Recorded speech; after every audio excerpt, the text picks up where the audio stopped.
Good morning दोस्तों।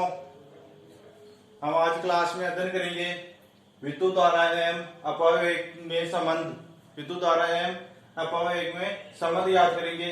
इसमें संबंध याद करने से पहले दोस्तों आपने अभी तक मेरे चैनल को लाइक नहीं है तो लाइक करें और सब्सक्राइब करना ना भूलें। तो हम बात करते हैं विद्युत धारा एवं अपव्यय में संबंध। इसमें संबंध याद करने के लिए हम क्या करेंगे, सबसे पहले दोस्तों हम एक एल लंबाई का तार लेंगे जिसके सिरों के मध्य हम विभवांतर स्थापित करते हैं, जिससे इसके अंदर क्या होगा, विद्युत क्षेत्र उत्पन्न होगा। विद्युत क्षेत्र उत्पन्न होने के कारण इसमें जो मुक्त इलेक्ट्रॉन है वो विद्युत क्षेत्र की विपरीत दिशा में गति करने लग जाएंगे। तो हम दोस्तों पहले डायग्राम देखते हैं कि हम एक लंबाई का तार लेते हैं।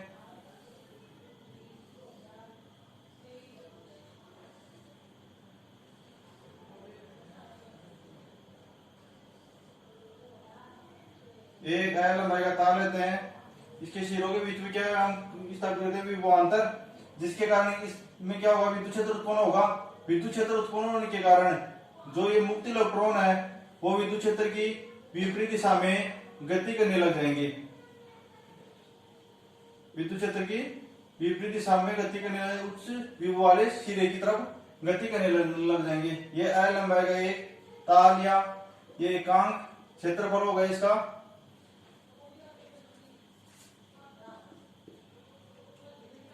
तो दोस्तों इसमें विद्युत धारा एवं अपव्यय में संबंध याद करने के लिए सबसे पहले आपको एक एग्जाम में ये डायग्राम बनाना है। और दोस्तों ध्यान रखना ये एग्जाम की दृष्टि से बहुत ही इंपॉर्टेंट टॉपिक है। आपको एग्जाम में पूछ सकता है विद्युत धारा एवं अपव्यय में संबंध ज्ञात कीजिए। और आप अगला आपको एक नंबर में पूछ सकता है धारा घनत्व एवं अपव्यय में संबंध ज्ञात कीजिए। तो आपको यदि विद्युत धारा एवं अपव्यय में संबंध ज्ञात है, पता है, तो आप धारा घनत्व एवं अपव्यय में संबंध आराम से ज्ञात कर सकते हैं। जो इस टॉपिक को कराने के बाद में आपको समझाऊंगा। पहले हम इसके ऊपर चर्चा करेंगे विद्युत धारा एवं अपव्यय में संबंध के बारे में। तो आपको ये डायग्राम बनाना और नीचे लिखना है कि हम एक लंबाई का चालक तार लेते हैं जिसकी सिरों के मध्य में विभवांतर स्थापित करते हैं, जिसमें इसमें विद्युत क्षेत्र उत्पन्न होता है। और ये विद्युत क्षेत्र उत्पन्न होने के कारण ये जो मुक्त इलेक्ट्रॉन है यह विद्युत क्षेत्र की विपरीत दिशा में गति करने लगते हैं। अब हम बात करते हैं कि इसके एकांक आयतन में मुक्त इलेक्ट्रॉनों की संख्या कितनी है। तो एकांक आयतन में मुक्त इलेक्ट्रॉनों की संख्या कितनी मान दोस्तों, n मान लेते हैं। ऊपर लिख लेना एकांक आयतन में मुक्त इलेक्ट्रॉनों की संख्या n। इसके बाद में नीचे लिखना दोस्तों, आप ऊपर पहले ये लिख लेना एकांक आयतन में मुक्त इलेक्ट्रॉनों की संख्या n। अब नीचे लिखना तो चालक में उपस्थित इलेक्ट्रॉनों की संख्या, कुल संख्या कितनी होगी। तो चालक में उपस्थित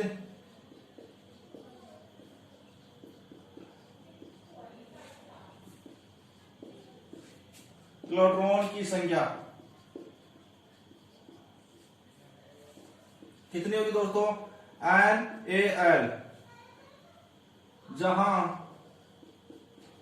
Al क्या है दोस्तों, चालक का आयतन। क्या है दोस्तों, चालक का आयतन। लिख देना चालक का आयतन। अब नीचे लिखना दोस्तों चालक में प्रवाहित आवेश।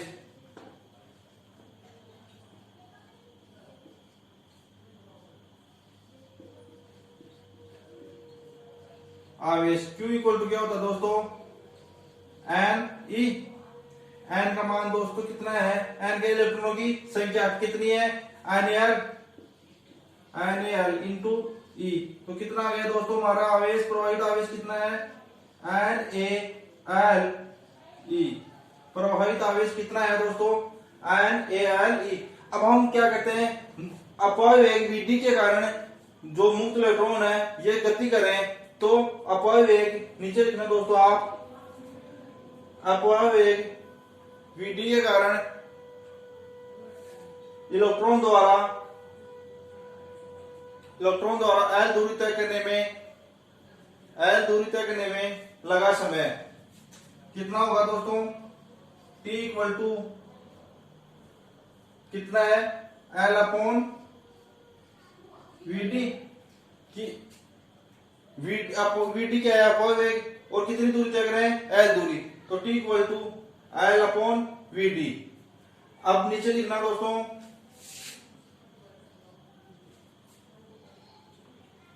आपने डायग्राम बना लिया होगा।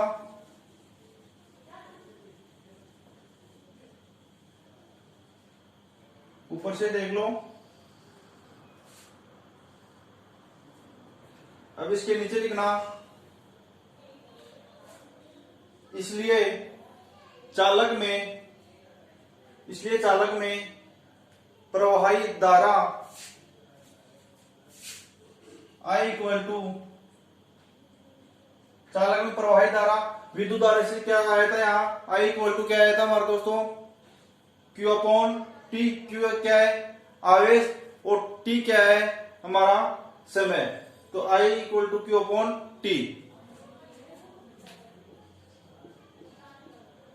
तो दोस्तों Q का मान कितना है, प्रवाहित आवेश कितना आया था हमारा, Q क्या है प्रवाहित आवेश कितना आया था, NaLe अपॉन T समय कितना आया था हमारा, L अपॉन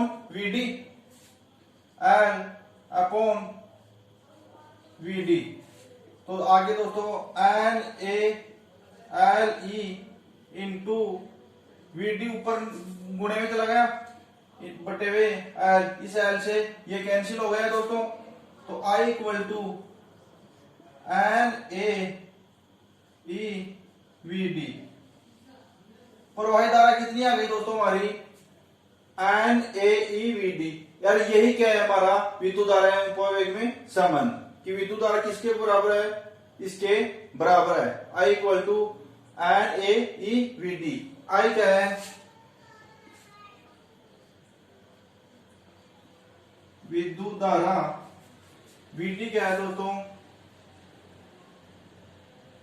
अपवाहवेग। तो नीचे लिख लेना दोस्तों, यही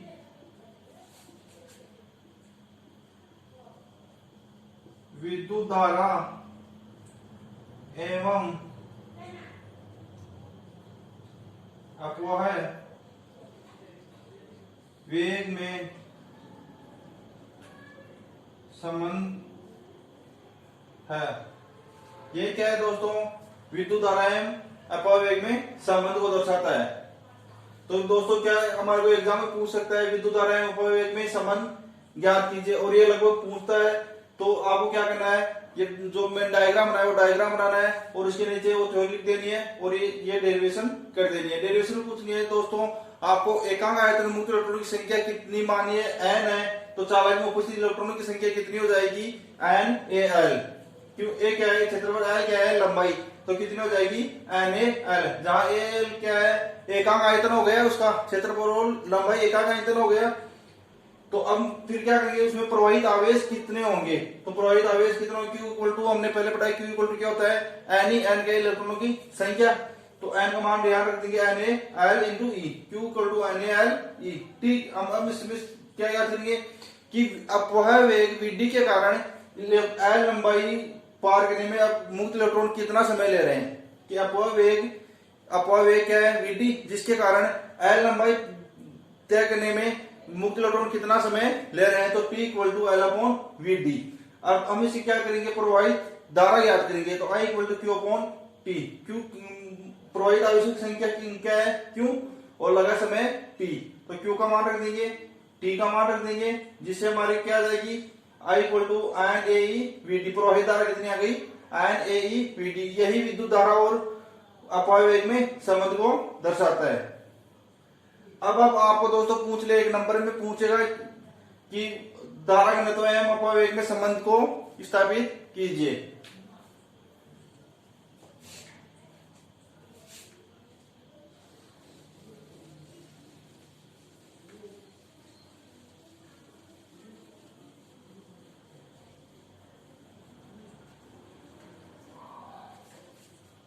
आपको एक नंबर में पूछ ले कि धारा घनत्व है, विद्युत धारा के पूछ ले धारा घनत्व है,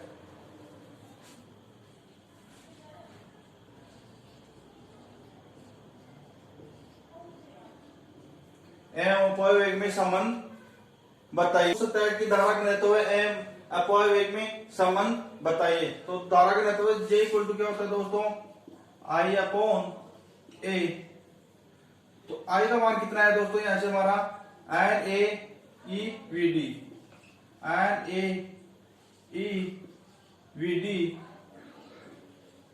अपॉन ए, इस ए से ये कैंसिल हो गया, तो जे इक्वल टू क्या आ गया, एन ई वी डी। ये क्या आ गया दोस्तों, धारा घनत्व एवं अपव्यय में संबंध। जे क्या है, धारा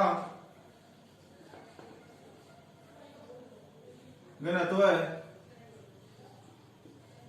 वीडी क्या है दोस्तों,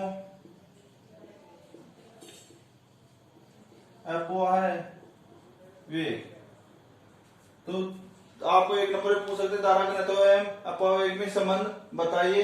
तो डायरेक्ट आपको कुछ नहीं करना है, जे इक्वल टू, अब धारा घनत्व क्या होता है हमारे को पता है, J equal to I upon ए। तो जे इक्वल टू आई का मान विद्युत धारा एवं धारा घनत्व, विद्युत धारा एवं अपव्यय में संबंध से क्या आता है, equal to N A V D. लेकिन ये आपको बताने से पहले आपको विद्युत धारा एवं अपव्यय में संबंध पता होना चाहिए। तो I equal to N A V d, यहां पर रखा हमने जब आई का मान, तो ए से ए कैंसिल हो गया, जे इक्वल टू क्या आ गया, एन ई वी डी। तो जे क्या है, धारा घनत्व है, और वी डी क्या है, अपव्यय वेग। तो आज की क्लास में हमने अध्ययन किया विद्युत धारा एवं अपव्यय में संबंध, और दूसरा है धारा घनत्व एवं अपव्यय में संबंध। आज की क्लास में इतना ही दोस्तों।